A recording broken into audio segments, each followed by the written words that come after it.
എന്റെ പേര് മോഹനൻ.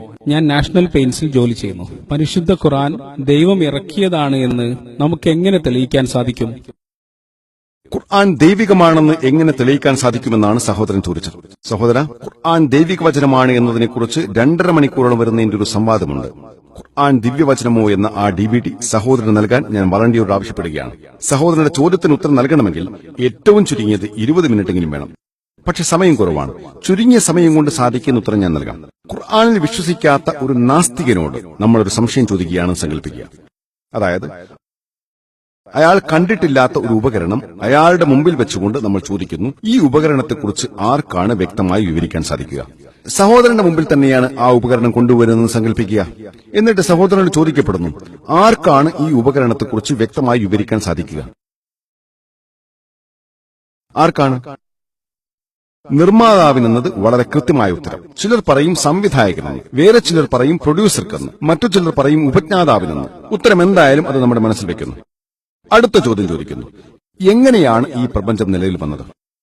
പ്രപഞ്ചത്തെക്കുറിച്ച് അറിവുള്ളവനാണെങ്കിൽ അവൻ പറയും, നമ്മുടെ പ്രപഞ്ചം ആദ്യം ഒരു നെബുലയായിരുന്നു, പിന്നീടത് ബിഗ് ബാങ് എന്ന പൊട്ടിത്തെറിയിലൂടെ വിഘടിക്കപ്പെട്ടു. അങ്ങനെ സൗരയൂഥങ്ങളും നക്ഷത്രങ്ങളും സൂര്യനും ഭൂമിയും ഒക്കെ രൂപപ്പെട്ടു. ഇക്കാര്യം എപ്പോഴാണ് മനസ്സിലാക്കിയതെന്ന് അവനോട് ചോദിച്ചാൽ അവൻ പറയും 35 വർഷങ്ങൾക്ക് മുമ്പ്. പക്ഷെ ഇക്കാര്യം 1400 വർഷങ്ങൾക്ക് മുമ്പ് ഖുർആനിൽ പ്രതിപാദിച്ചു കഴിഞ്ഞതാണ്. സൂറ അംബിയായിലെ ആയത്ത് 30 പറയുന്നു, ആകാശങ്ങളും ഭൂമിയും ഒട്ടിച്ചേർന്നതായിരുന്നുവെന്നും പിന്നീട് അള്ളാഹു അതിനെ വേർപ്പെടുത്തിയതായിരുന്നുവെന്നും നിഷേധികൾ കണ്ടില്ലേ? ഈ ആയത്തിലൂടെ 1400 വർഷങ്ങൾക്ക് മുമ്പ് തന്നെ ഖുർആൻ ബിഗ് ബാങ് തിയറിയെക്കുറിച്ച് സൂചിപ്പിക്കുകയാണ്. അതുകൊണ്ട് എന്താ എന്ന് നാസ്തികൻ ചോദിക്കുമ്പോൾ നമ്മൾ തർക്കിക്കാതെ ചോദ്യം തുടരുക. ഭൂമിയുടെ ആകൃതി എന്താണ്? ഭൂമിയുടെ ആകൃതി ഗോളാകൃതിയാണെന്ന് നാസ്തികൻ പറയും. അക്കാര്യം എപ്പോഴാണ് മനസ്സിലാക്കിയതെന്ന് ചോദിച്ചാൽ അയാൾ പറയും 100 കൊല്ലം മുമ്പ്, അല്ലെങ്കിൽ 200 കൊല്ലം മുമ്പ് നമ്മൾ ധരിച്ചത് ഭൂമി പരന്നതായിരുന്നുവെന്നാണ്. 1577 ഫ്രാൻസിസ് ക്രീക്ക് എന്ന നാവികൻ ഭൂമിക്ക് ഗോളാകൃതിയാണെന്ന് തെളിയിച്ചത്. പക്ഷെ ഇക്കാര്യം 1400 വർഷങ്ങൾക്ക് മുമ്പ് തന്നെ ഖുർആൻ പ്രതിപാദിച്ചു കഴിഞ്ഞതാണ്. സൂറ നാസിആത്തിലെ ആയത്ത് 30 പറയുന്നു, അതിനുശേഷം ഭൂമിയെ അവൻ വികസിപ്പിച്ചിരിക്കുന്നു. ഇക്കാലത്ത് നമുക്കറിയാം, ഭൂമിയുടെ ആകൃതി ഒരു ബോൾ പോലെയല്ല. മധ്യഭാഗത്തിന് ഗോളാകൃതിയാണെങ്കിലും ധ്രുവങ്ങൾ അല്പം നീണ്ടതാണ്. ഈ വചനത്തിൽ ഉപയോഗിച്ചിരിക്കുന്ന ദഹാഹ എന്ന പദം സൂചിപ്പിക്കുന്നത് ഒട്ടകപ്പക്ഷിയുടെ മുട്ട പോലെ എന്നാണ്. അതായത് ഭൂമിയുടെ ആകൃതി ഒട്ടകപ്പക്ഷിയുടെ മുട്ട പോലെയാണ്. ഇക്കാര്യം ആർക്കാണ് 1400 വർഷങ്ങൾക്ക് മുമ്പ് ഖുർആനിലൂടെ പ്രതിപാദിക്കാൻ സാധിക്കുക? മുഹമ്മദ് നബി വളരെ ബുദ്ധിമാനാണെന്ന് നാസ്തികൻ പറഞ്ഞേക്കാം. ചോദ്യം തുടരുക. ചന്ദ്രന്റെ പ്രകാശത്തെക്കുറിച്ച് അയാളോട് ചോദിച്ചാൽ അയാൾ പറയും, മുമ്പ് നമ്മൾ ധരിച്ചത് ചന്ദ്രന് പ്രകാശമുണ്ടെന്നാണ്. പക്ഷേ 100-200 വർഷങ്ങൾക്ക് മുമ്പാണ് ചന്ദ്രൻ സൂര്യപ്രകാശം പ്രതിഫലിപ്പിക്കുക മാത്രമാണ് ചെയ്യുന്നതെന്ന് മനസ്സിലാക്കിയത്. പക്ഷേ ഇക്കാര്യം 1400 വർഷങ്ങൾക്ക് മുമ്പ് തന്നെ ഖുർആൻ പ്രതിപാദിച്ചു കഴിഞ്ഞതാണ്. സൂറത്ത് ഫുർഖാനിലെ ആയത്ത് 61 പറയുന്നു, ആകാശത്ത് നക്ഷത്രമണ്ഡലങ്ങൾ സൃഷ്ടിക്കുകയും അവിടെ ഒരു വിളക്ക് സ്ഥാപിക്കുകയും വെളിച്ചം പ്രതിഫലിപ്പിക്കുന്ന ചന്ദ്രനെ സ്ഥാപിക്കുകയും ചെയ്തവൻ അനുഗ്രഹപൂർണനാകുന്നു. 1400 വർഷങ്ങൾക്ക് മുമ്പ് ഇതാർക്കാണ് വിവരിക്കാൻ സാധിക്കുക? ഞാൻ സ്കൂളിൽ നിന്ന് പഠിച്ചത് ഭൂമിയും ചന്ദ്രനും ഭ്രമിക്കുകയും പരിക്രമിക്കുകയും ചെയ്യുന്നുണ്ടെങ്കിലും സൂര്യൻ പരിക്രമിക്കുകയോ ഭ്രമിക്കുകയോ ചെയ്യാതെ ഉറച്ചു നിൽക്കുന്നുവെന്നായിരുന്നു. പക്ഷെ 1400 വർഷങ്ങൾക്ക് മുമ്പ് തന്നെ സൂറ അംബിയായിലെ ആയത്ത് 33 ഖുർആൻ പറഞ്ഞു കഴിഞ്ഞിരിക്കുന്നു, അവനാണ് രാത്രിയെയും പകലിനെയും സൂര്യനെയും ചന്ദ്രനെയും സൃഷ്ടിച്ചത്. ഓരോന്നും ഓരോ പഥത്തിലൂടെ നീന്തിക്കൊണ്ടിരിക്കുന്നു. ചന്ദ്രൻ മാത്രമല്ല, സൂര്യനും ഭ്രമിക്കുകയും പരിക്രമിക്കുകയും ചെയ്യുന്നുണ്ടെന്നാണ് ഖുർആൻ പറയുന്നത്.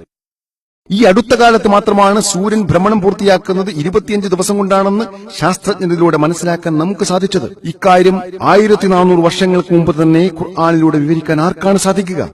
പ്രപഞ്ചം വികസിച്ചുകൊണ്ടിരിക്കുകയാണെന്ന് ഈ അടുത്ത കാലത്താണ് ശാസ്ത്രത്തിന്റെ വെളിച്ചത്തിൽ നമ്മൾ മനസ്സിലാക്കിയത്.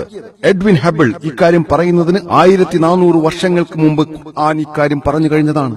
സൂറ ദാരിയാത്തിലെ ആയത്ത് 47 പറയുന്നു, ആകാശത്തെ അള്ളാഹു കരങ്ങളാൽ നിർമ്മിച്ച് അതിനെ വികസിപ്പിച്ചുകൊണ്ടിരിക്കുന്നു. ജലചംക്രമണത്തെക്കുറിച്ചും ഖുർആൻ വിവരിക്കുന്നുണ്ട്. പല സ്ഥലങ്ങളിലായി വളരെ വിശദമായി വിവരിക്കുന്നുണ്ട്. ജലം ബാഷ്പീകരിക്കുന്നു, മേഘങ്ങൾ രൂപപ്പെടുന്നു, അവ സഞ്ചരിക്കുന്നു, പിന്നെ മഴയായി പെയ്യുന്നു എന്നു തന്നെയാണ് ഖുർആൻ പല വചനങ്ങളിൽ വിവരിക്കുന്നത്. സൂറ അൽ സുമർ ആയത്ത് 21, സൂറ അൽ മുഅ്മിനൂൻ ആയത്ത് 18, സൂറ അർ റൂം ആയത്ത് 24, സൂറ അൽ ഹിജ്ർ ആയത്ത് 22, സൂറ അൻ നൂർ 43. ജലചംക്രമണത്തെക്കുറിച്ചുള്ള ആയത്തുകൾ ഇനിയും ഒരുപാട് ഉദ്ധരിക്കാൻ എനിക്ക് സാധിക്കും. 1580 ശാസ്ത്രലോകം വിവരിക്കുന്നതിന് ഏതാണ്ട് 1000 വർഷങ്ങൾ മുമ്പ് തന്നെ ഇക്കാര്യം ഖുർആനിലൂടെ പ്രതിപാദിക്കാൻ ആർക്കാണ് സാധിക്കുക? സസ്യങ്ങളിൽ ആണും പെണ്ണും ഉണ്ടെന്ന് ഈ അടുത്ത കാലത്താണ് ജനങ്ങൾ മനസ്സിലാക്കിയത്. സൂറത്ത് ത്വാഹയിലെ ആയത്ത് 53 ഖുർആൻ പറയുന്നു, അങ്ങനെ ആ ജലത്തിൽ നിന്ന് വ്യത്യസ്ത സസ്യങ്ങളെ ഇണകളായി സൃഷ്ടിക്കുകയും ചെയ്തിരിക്കുന്നു.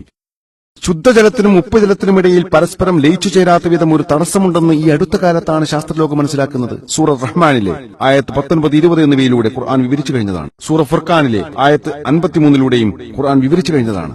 ഇങ്ങനെ ഖുർആൻ സമുദ്രവിജ്ഞാനത്തെക്കുറിച്ച് സംസാരിക്കുന്നു, വൈദ്യശാസ്ത്രത്തെക്കുറിച്ച് സംസാരിക്കുന്നു, ജനിതക ശാസ്ത്രത്തെക്കുറിച്ച് സംസാരിക്കുന്നു.